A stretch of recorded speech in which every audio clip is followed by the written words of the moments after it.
Hello everyone, welcome to the inappropriately named NALCS. Tonight it is about 3:40 in the afternoon, and Clutch Gaming has finished dismantling TSM.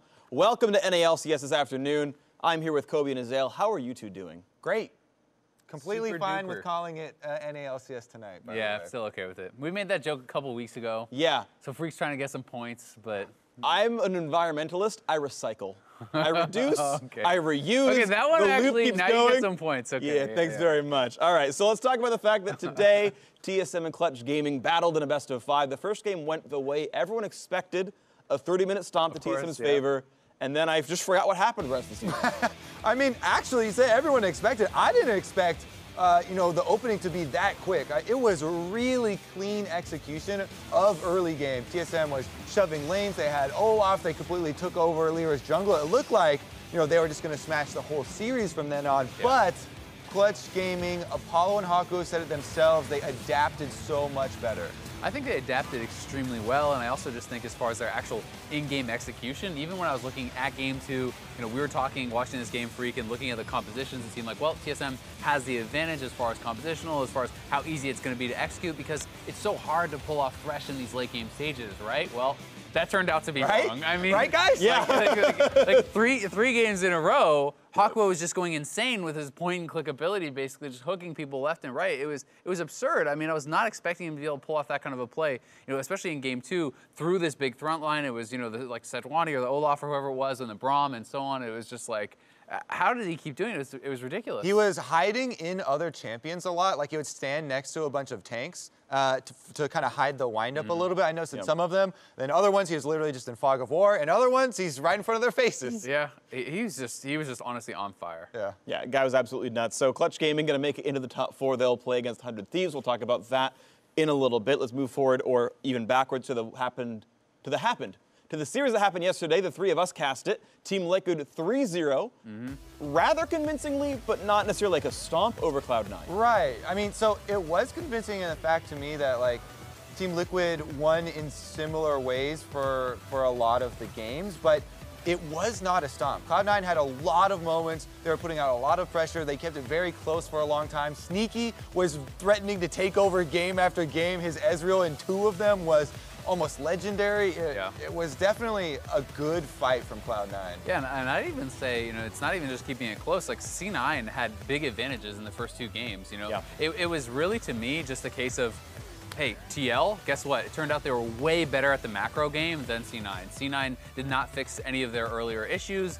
They continued to try to play through top when that wasn't really working for the second half of the split. It seemed that they either decided, hey, it's too late to swap things, or it's not working if we do. Yeah. But either way, they turned out to be somewhat one-dimensional, and TL definitely were dominant, but when I watched that series, as I believe TL is going to be playing Echo Fox, right? If you're watching that as Echo Fox, I don't know if you're really if you're shaking your boots, if you're super terrified, because while it was a 3-0, you still see, hey, C9 was up 7K in Game 1, they were up 3 or 4K pretty early in Game 2, and you might be thinking, well, if we have better macro play, they shouldn't be able to come back from that. So some of the mistakes that we saw from Cloud9 in that game, though, I've also seen from Echo Fox in the regular season.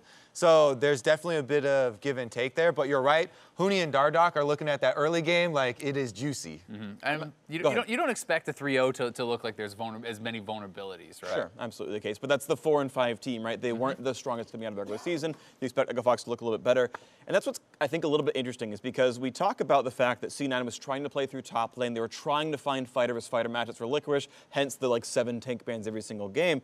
And of course, we talk about Huni as a player who had famously brought out Lucian and couldn't win the matchup, like back when he was playing on Immortals a couple years ago in North America. A player that seems to typically not want to play tanks, and it's almost like Echo Fox will try that style again. He'd be like, yeah, get yourself some Gangplank, get yourself some Fiora, get yourself something else. And it'll just be like, yeah, Huni, can you play through top lane? Because we're going to.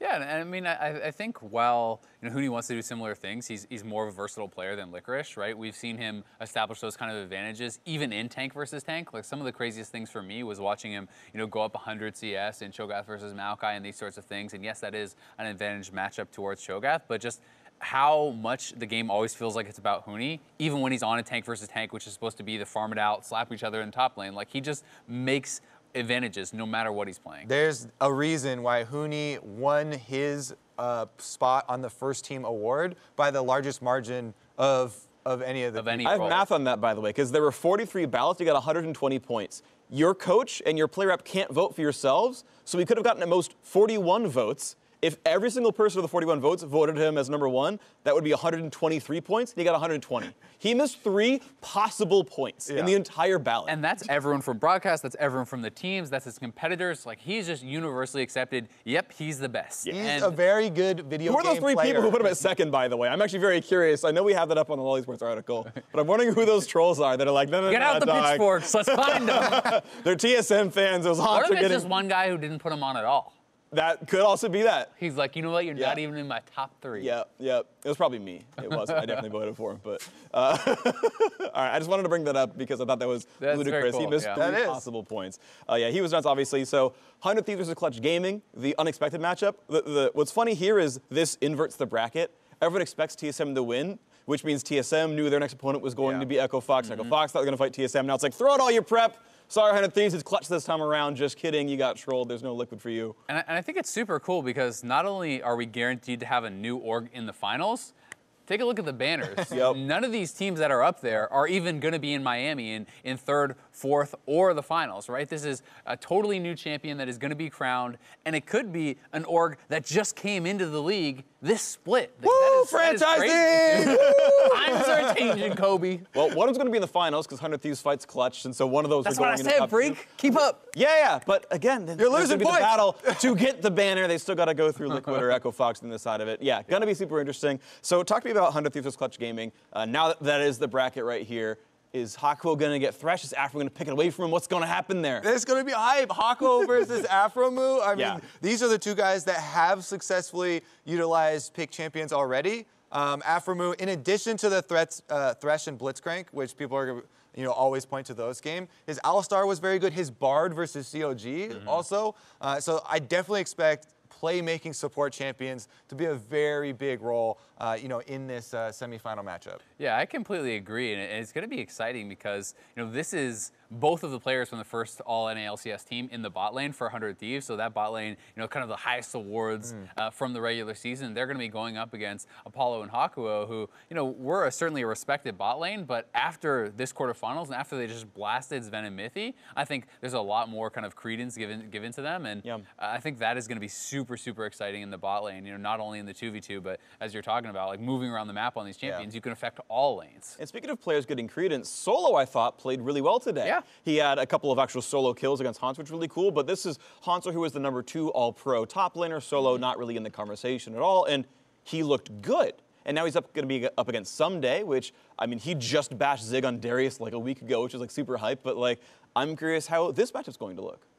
And I think personally that Solo, while I don't think he should have been in the top 3 or anything like that, I think that he is solid, and one of the things he does very well is mitigate losses. And I think that because Clutch does not play through him almost at all, he is pretty comfortable giving up the minimum and almost losing gracefully. And I think that is a very legitimate way to play the game. When you want to focus on another side of the map, you need to have players who are going to be willing to not be always playing aggressively, to not always be playing forward, because if my jungler isn't going to come top, I don't get to do that. Why are you pointing at me? I always come down, bro.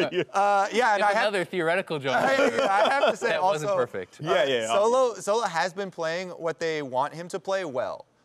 His Scion and his Ornn, big team fight tanks for them. They're a team that often focuses on the later stages of the game, where they're trying to set up 5-on-5 fights. Favivin is bringing a lot of backline threat as well, and his engagements have actually won them quite a lot of games. And his GP, right? Like, he has that carry pick, and it's one where, yeah, he might get put behind if he's focused on not getting help, but he's going to be scaling. And looking against them against C9, I remember they did actually lose that, but in the tiebreakers, he was getting 1v2 kills on Licorice with no help while getting camped. So I found that very impressive. Yeah, super cool stuff. So since we know the bracket, again, 100 Thieves versus Clutch Gaming and Echo Fox versus TL, predictions, who's going to win each one? Man, I haven't put a lot of thought into these yet because we just found out what those matchups are going to be.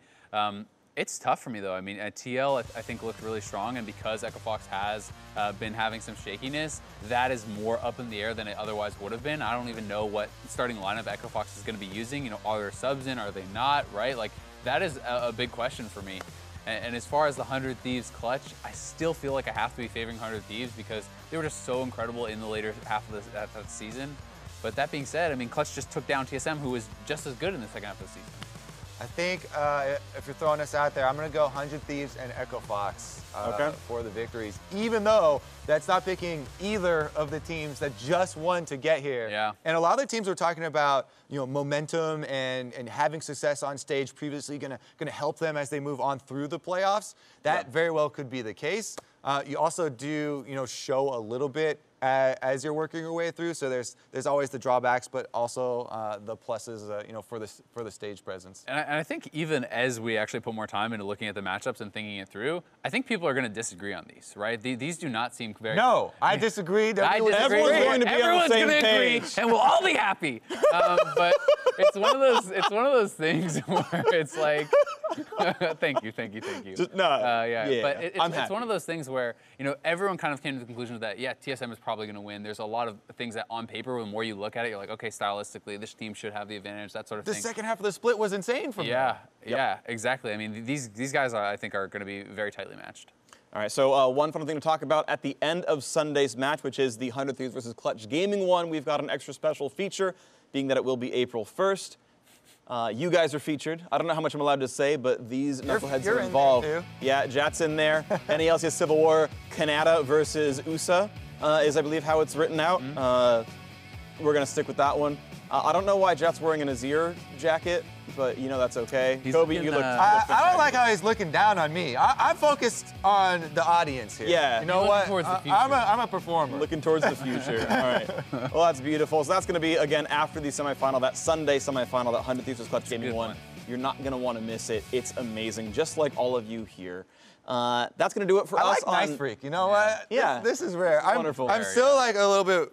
When is the backlash coming? He starts talking to you like the Mr. Hyde comes out, partway through. When the moon comes down, that's when I revert back to my evil self. Either way, thank you very much for watching LCS tonight. We are done. I only had one card. I read through everything on it. These two were amazing guests.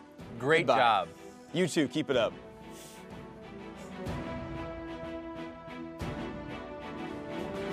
I guess I always thought that those